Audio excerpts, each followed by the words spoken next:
এমন মৌসুমে কিন্তু শতকরা 50% কৃষকেই তার জমিতে এই কার্টাপ এবং অ্যাসিডামিপ্রিড সেই সাথে ল্যাম্ডাসাইহ্যালোথ্রিন প্রয়োগ করে থাকে। তাই এর ফলেও কিন্তু দেখবেন যে এই পাতাগুলো পুরো যায়। এখন আসুন আমরা জেনে নেব যে কার্টাপ এবং ল্যাম্ডাসাইহ্যালোথ্রিনের প্রভাবে কিভাবে পাতা পুড়ে যায় আর বিএলবি কিভাবে পাতা। আসসালামু আলাইকুম প্রিয় দর্শক, শুভেচ্ছা বিজ্ঞানী বেসিক এগ্রোর আজকের আরেকটি পর্বতে। আজকে আমি কথা বলবো যে আমরা এই যে ধানের যে পাতা পুড়ে যাওয়ার জন্য আমরা গণহারে বিএলবি বলে চালিয়ে দেই।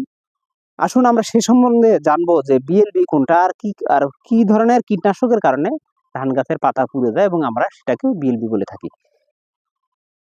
বিএলবি একটি ব্যাকটেরিয়াজনিত একটি রোগ। আর আরেকটি কারণে এরকম ভাবে গাছের পাতা পুড়ে যায়, শুধু ধান নয়, যে কোনো ফসলেরই পাতা পুড়ে যেতে পারে, তা হলো কার্টাপ এবং অ্যাসিডামিপ্রিড সেই সাথে ল্যাম্ডাসাইহ্যালোথ্রিন এই জাতীয় কীটনাশকগুলো প্রয়োগ করলে কিন্তু অনেক সময় দেখবেন যে ধান গাছের পাতাগুলো পুড়ে যায়। আর এমন মৌসুমে কিন্তু শতকরা 50% কৃষকেই তার জমিতে এই কার্টাপ এবং অ্যাসিডামিপ্রিড সেই সাথে ল্যাম্ডাসাইহ্যালোথ্রিন প্রয়োগ করে থাকে। তাই এর ফলেও কিন্তু দেখবেন যে এই পাতাগুলো পুরো যায়। এখন আসুন আমরা জেনে নেব যে কার্টাপ এবং ল্যাম্ডাসাইহ্যালোথ্রিনের প্রভাবে কিভাবে পাতা পুড়ে যায় আর বিএলবি কিভাবে পাতা পুড়ে যায় সে সম্বন্ধে আমি বিস্তারিতভাবে বলবো। যদি কোনো জমিতে দেখেন যে প্রথমে পাতাগুলো কেমন যেন ফ্যাকাশে রং ধারণ করছে এবং হলুদ বর্ণ ধারণ করছে, ধীরে ধীরে ধীরে ধীরে ধীরে ধীরে নিচের দিক নামে এবং পাতাগুলো পুরো ছাইয়ের মতো হয়ে আসে, তাহলে এটাকে বলা হয় বিএলবি। আর যদি আপনি আজকে স্প্রে করছেন, 2-1 দিন পরে দেখবেন হঠাৎ করে গাছের কিছু পাতা এমনিতে পুড়ে গেছে, যদি এরকম হঠাৎ এরকম সমস্যা দেখা দেয় তাহলে অবশ্যই বুঝতে হবে যে আপনি এর আগে অবশ্যই কার্টাপ এবং ল্যাম্ডাসাইহ্যালোথ্রিন জাতীয় কীটনাশক প্রয়োগ করেছেন কিনা। যদি আপনি মনে করেন বা আপনার জমিতে যদি ল্যাম্ডাসাইহ্যালোথ্রিন এবং কার্টাপ জাতীয় কীটনাশক প্রয়োগ করে থাকেন তাহলে তার ফলেও কিন্তু পাতা পুড়ে যাওয়ার সম্ভাবনা 50% হয়।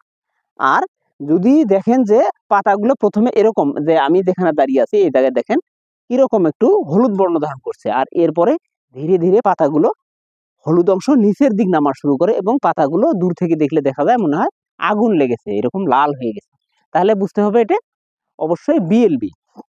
আর বিএলবি রোধের জন্য খুব সিম্পল একটা ঔষধ আমি আগের ভিডিওতে বলছিলাম, সেটার লিঙ্ক অবশ্যই আমি এই ভিডিওর ডেসক্রিপশন বক্সে দিয়ে দেবো। আর সেই সাথে যদি আপনার জমিতে এরকম কার্টাপের প্রভাবের ফলে কার্টাপ এবং অ্যাসিডামিপ্রিড সেই সাথে ল্যাম্ডাসাইহ্যালোথ্রিন প্রয়োগের ফলে যদি এরকম ধরনের পাতা পুড়ে যায় তাহলে অবশ্যই সে জমিতে সেচের ব্যবস্থা করতে হবে। সেচের ব্যবস্থা করলে কিন্তু দেখবেন যে এর থেকে অনেকাংশে রক্ষা পাওয়া সম্ভব। তাই দর্শক, আপনাকে আমি এই কথা বলতেছি, আপনি আগে জানুন কোনটা বিএলবি এবং কোনটা কীটনাশক প্রয়োগের ফলে এরকম সমস্যা হয়েছে। তাই এটা জানার পরে অবশ্যই আপনি সিদ্ধান্ত নেবেন যে আপনি এখন বিএলবির চিকিৎসা করবেন না পাতা এমনিতে পুড়ে যাওয়ার জন্য আপনি সেচের ব্যবস্থা করবেন।